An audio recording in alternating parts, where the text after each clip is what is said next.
प्यारे दोस्तों, सबको जय मसीह की। अजीजो, हमारा परमेश्वर सर्वशक्तिमान परमेश्वर है और उसके विरोध में कोई भी दुश्मन खड़ा नहीं रह सकता, भले ही वो कितना ही शक्तिशाली क्यों न हो।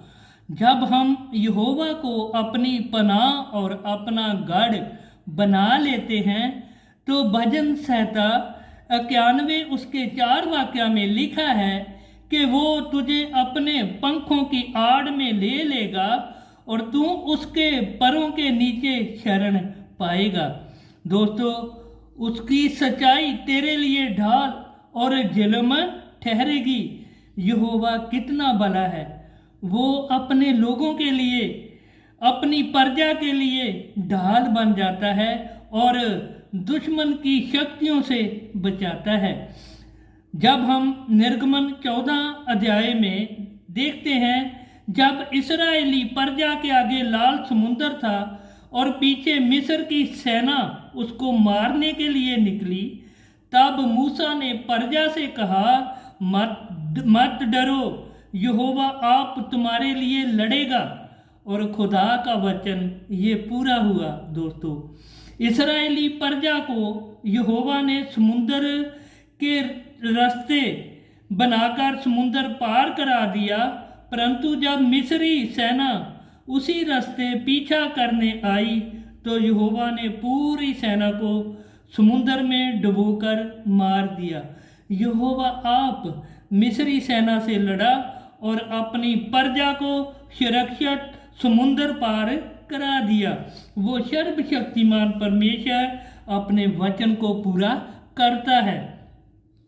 बाइबल में दूसरा राजा 19 अध्याय में जब अशूर के राजा सनेहरीब ने यरूशलेम को बहुत ही बड़ी सेना के साथ घेर लिया और राजा हिजकिय्याह के साथ युद्ध करने को निकला, और राजा हिजकिय्याह में शत्रु का सामना करने के लिए शक्ति नहीं थी। सारा शहर डर रहा था और डर के मारे शहर के सारे फाटकों को मजबूती से बंद कर दिया गया, और अशूर का राजा और सेना यरूशलेम के लोगों की कमजोरी पर हंस रहे थे और परमेश्वर के विरोध में बोल रहे थे। लोगों को लग रहा था कि अब यरूशलेम नष्ट हो जाएगा, और तभी राजा हिजकिय्याह ने यहोवा के आगे प्रार्थना की, हे प्रभु, हमें शत्रुओं से बचा, ताकि सब लोग जाने कि केवल तू ही सर्वशक्तिमान परमेश्वर है।